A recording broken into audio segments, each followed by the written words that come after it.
This is CBC Vancouver News.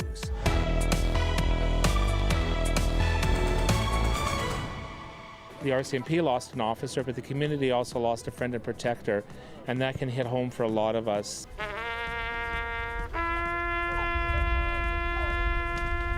Ceremonies are held across Canada to honor fallen officers 2 days after Constable Rick O'Brien was shot dead on the job in Coquitlam.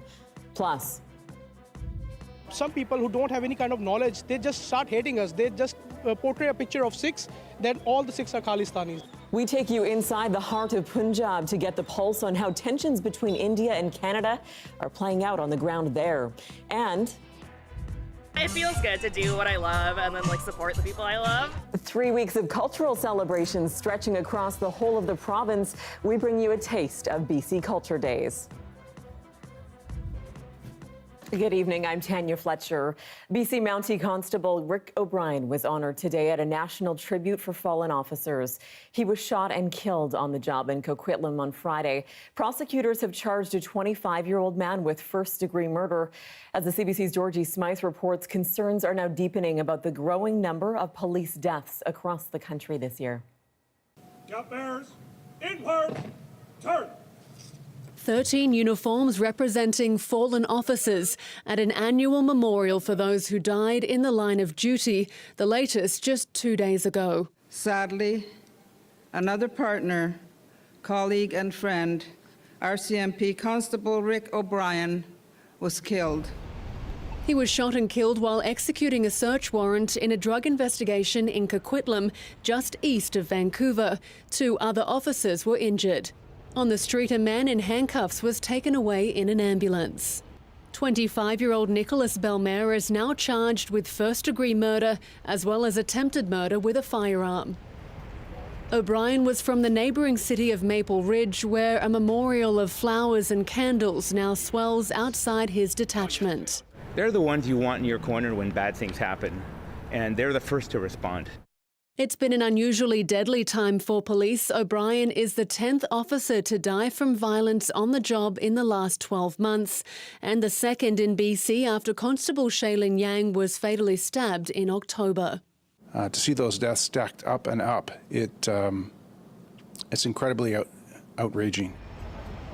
Access to weapons is leading to more aggressive interactions, this expert says. You talk to police officers on the street, they will tell you the prevalence of firearms is greater today than it's ever been, and it's been increasing over the last 10 years. Others say it's a lack of respect for police. The apparent rise in public disobedience for those that wear a uniform. Is that a trend that Canadians as a whole need to curtail? I think so. Police now left searching for ways to prevent the next death in their ranks. Georgie Smythe, CBC News, Vancouver. In Victoria, the annual Fallen Officers ceremony drew hundreds to the steps of the BC Legislature. Our Claire Palmer continues our coverage with more on the memorial that hit especially close to home for those who knew Constable Rick O'Brien. It was an emotional scene in Victoria. Police from across the province joined complete strangers to honor the fallen. All of us, every single one of us, want to go home at the end of our shift, home to our loved ones and home to our family. And I think that officers are thinking about that. The recent death of Constable O'Brien weighed heavy on the minds of many. It's been a difficult year for police in BC with the death of Shaylin Yang not even a year ago. Her name was unveiled on the memorial today at the Bastion. Next year, Rick O'Brien's name will join hers. The RCMP lost an officer, but the community also lost a friend and protector, and that can hit home for a lot of us, knowing all the good things they try to do to keep us safe. There's a lot of heavy hearts and people that are really hurting, and it just kind of plays into how important these days are. A hero remembered is never forgotten, and everything that we do is for those people that lost their lives. The memorial honors 130 law enforcement officers who have made the ultimate sacrifice serving BC communities. All the names of the deceased were read aloud, dating back to the 1800s. Memorial services were held across Canada today. Just to hear some of the words, it really puts into perspective how challenging the profession can be, and the fact that people can go to work and there's no guarantee that they may go home to their families, which is, everyone deserves to have that. This year, 11 officers have passed away in the line of duty in Canada, a grim new record. Claire Palmer, CBC News, Victoria.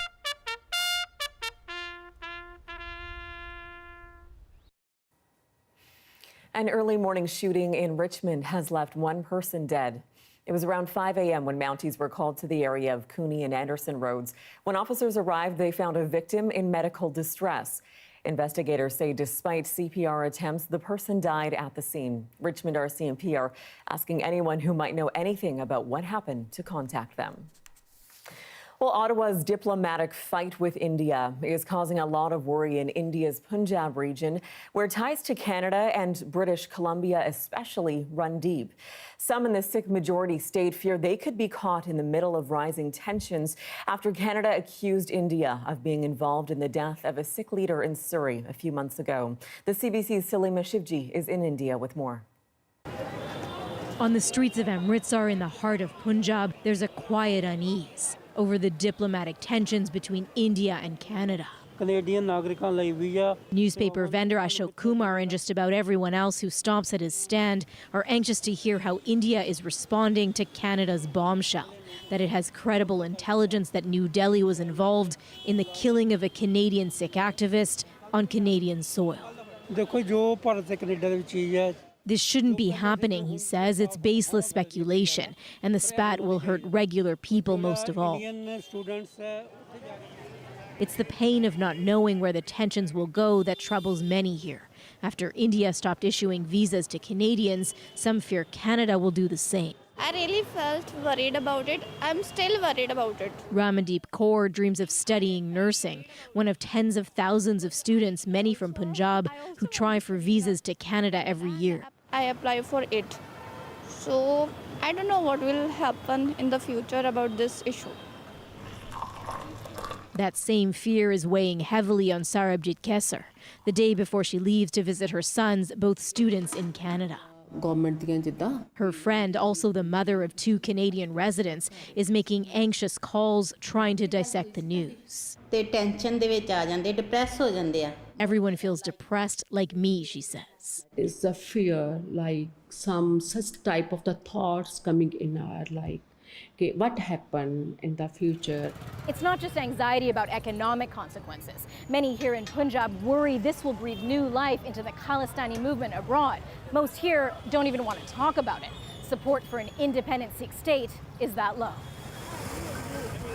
Outside Amritsar's Golden Temple, disappointment that the global spotlight is now on a separatist movement that has little traction here. It's just disheartening because of these things. Some people who don't have any kind of knowledge, they just start hating us. They just portray a picture of Sikhs, then all the Sikhs are Khalistanis. He says that's far from the truth, as many here feel caught in a political game with very real consequences. Salima Shivji, CBC News, Amritsar, Punjab. Meanwhile, back here at home, people say they're already getting caught up in the diplomatic dispute. Sarah Levitt is hearing from some who've had their travel plans halted. Sukhwinder Dhillon was planning a trip to India, time away from work and a chance to say a real goodbye to his father, who died in 2020. Now his travel plans are on hold. I want to go there, but now hard. The Indian government has suspended all visa services to Canadians following Ottawa's explosive allegation that India was involved in the murder of BC Sikh activist Hardeep Singh Nijjar. Oh, I feel sad, you know. I tell my children we go Diwali and even we no go vacation this year. I say we save money for go to India. Dhillon isn't alone. Suvro Ghosh hoped to soon be by his father's side in an Indian hospital. I was very sad when I knew it's gonna bite me. I just didn't know that it's going to bite me this soon. Well, I am concerned about the measures that they're taking because we have a very significant and important Indo-Canadian population in this country, people who, are connected to family. The Canadian government is standing firm in its allegation. CBC News first reported Canada has human and signals intelligence, including information provided by another country. The Minister of Defense says an investigation into the killing is essential. That we be able to move beyond credible intelligence to evidence, strong evidence of exactly what happened, so that we and the Indian government can know the truth and have the facts. Hard to do with cooperation lacking. Nothing that should come as a surprise given the Indian government's stance, says this expert. Yeah, I don't think the relationship has ever been worse than it is right now. It's a very strong nationalistic government. It wants to be projected that way, and it wouldn't want to look like it's being blamed for something. It's very sad. Stuck in the middle, Canadians like Sukhwinder Dhillon. Sarah Levitt, CBC News, Montreal. In other news today, what is known as a bomb cyclone, an intense, rapidly developing storm system, is bringing a big blast of wind and rain to parts of the south coast.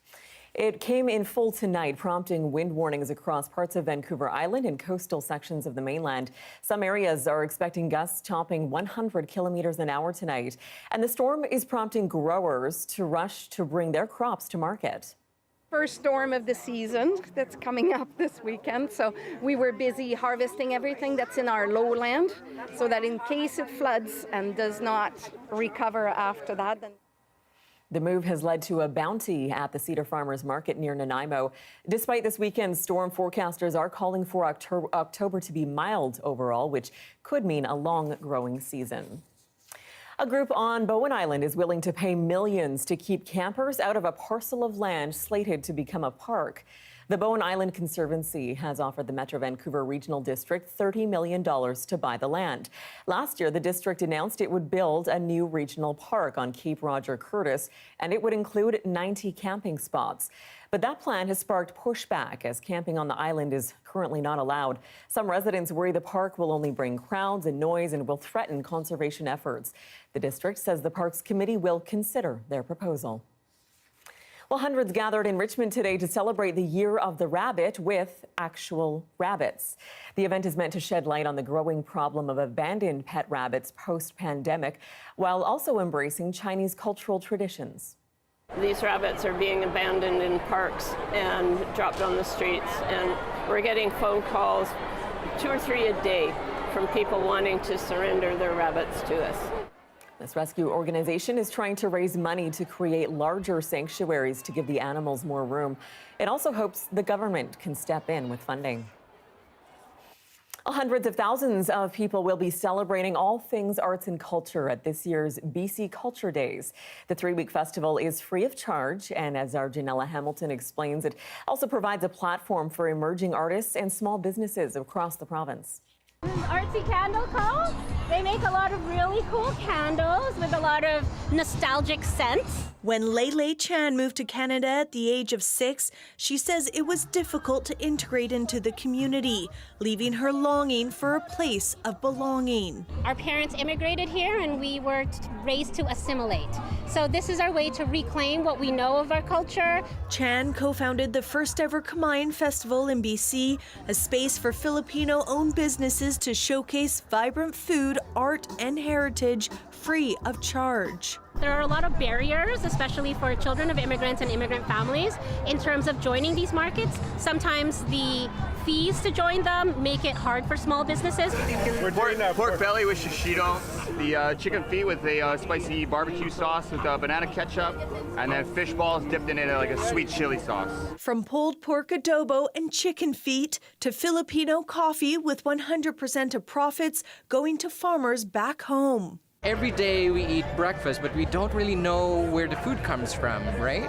So it's so important that to honor the farmers by putting their names in front of the pack so you know whom it comes from. For Ro Apellis, creating and selling beaded jewelry with freshwater pearls is one way they help financially support their family in the Philippines. Feels good to do what I love and then support the people I love. This year's BC Culture Days is featuring more programs than ever before. 400 180 events, presentations, interactive workshops, and community celebrations. Emerging artists are also appointed each year as ambassadors. Many of them represent underrepresented communities, so we have a very diverse group of artists that we're working with this year. And they're working around the theme of access, inclusion, and resilience. On Granville Island, community members taking in a little flamenco flair. For me, the song form is the solo flamenco, and that's what moves us as a dancer. BC Culture Days runs until mid-October, with hundreds of events taking place across the province. Janella Hamilton, CBC News, Vancouver.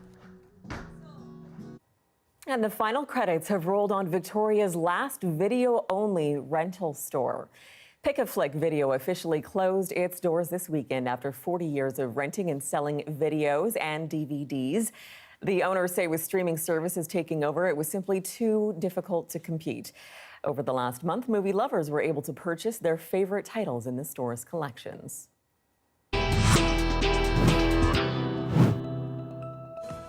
And speaking of which, still ahead, a tentative deal has been reached to end the Hollywood writers' strike. We'll have the very latest developments after the break. Stay with us.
Welcome back. And some late developments out of Hollywood tonight. A tentative agreement has been reached to end the writers' strike.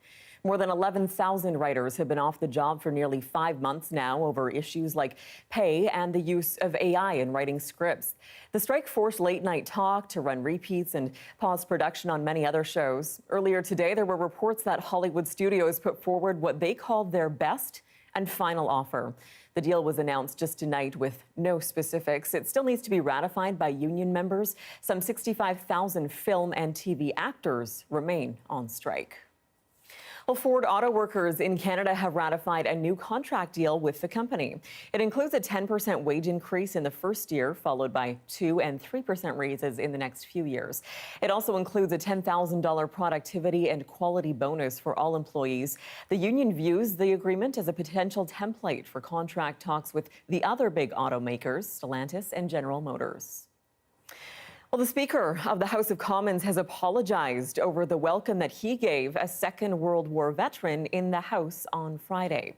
Speaker Anthony Rota introduced him as a Ukrainian who'd fought for independence against Russia. The House had just welcomed Ukraine's president, but we're now learning that the veteran being cheered, Yaroslav Hunka, had served in an SS unit under Nazi command. The Prime Minister's office says it had no advance notice of this, and Speaker Rota confirmed he made the introduction on his own initiative, saying he's regretful in light of these new revelations. After traveling thousands of kilometers to help battle wildfires in our province, crews from South Africa have headed home. Since June, 860 firefighters have been stationed in Alberta, the Northwest Territories, and here in BC. These members were recruited from marginalized communities, all part of an initiative to train and empower young Black South Africans.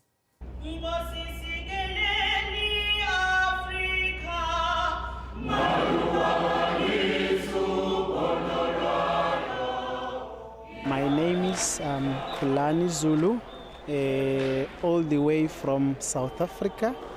Here in Canada, I was deployed as an agency representative for South Africa. Coming here, Canada, for this work, I would say as a South Africa, we are very proud. And one of the things that we are proud of is that South Africa has trained us and has equipped us to be ready for this deployment. And the experience that we have received here, the kind of different environments that we are working in, some of them are not the same as back from home in South Africa, but some of them are almost the same. Hence the reason why we were able to easily adjust into any situation that we have come across. My name is Anthony Gini. I'm the senior agency rep for South Africa in this deployment. The experience has been many things out of it, meeting different people, coming from different spaces of life and sharing knowledge, the experience shared in these incident places where we get to meet different IC. It's been so very good for experience of these young men and women. There's many learnings that we are taking home in terms of implementation of such incidents.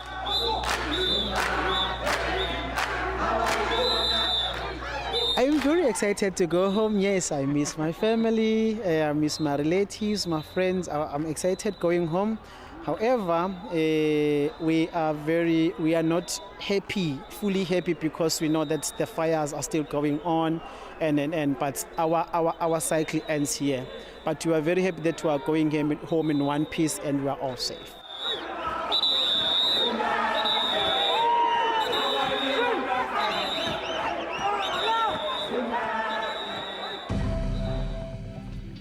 And you're looking at a live shot of White Rock and the pier. You can see the wind and the rain starting to pick up. And yes, fall's first storm is expected to make a mess with those winds and lots of rain on tap. We'll time out your 5-day forecast coming up next.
we're sharing really important information with the public. And I feel like this is exactly what our job is, especially as the public broadcaster, especially in morning radio. That's incredibly important.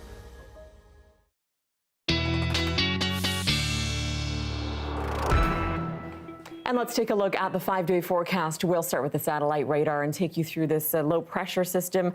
This is kind of day 2. We saw kind of a slow entrance yesterday. We had a nice pause, as you can see, through the day today. Just a little bit of cloud cover, but late this afternoon and into this evening, take a look at how it really makes a beeline for the south coast. Vancouver Island getting the brunt of it. Then it moves inland towards the lower mainland, and we'll see that continue overnight. The winds are what's really going to pick up tonight. We have a wind warning in effect for much of Vancouver Island, as well as the lower mainland, Metro Vancouver.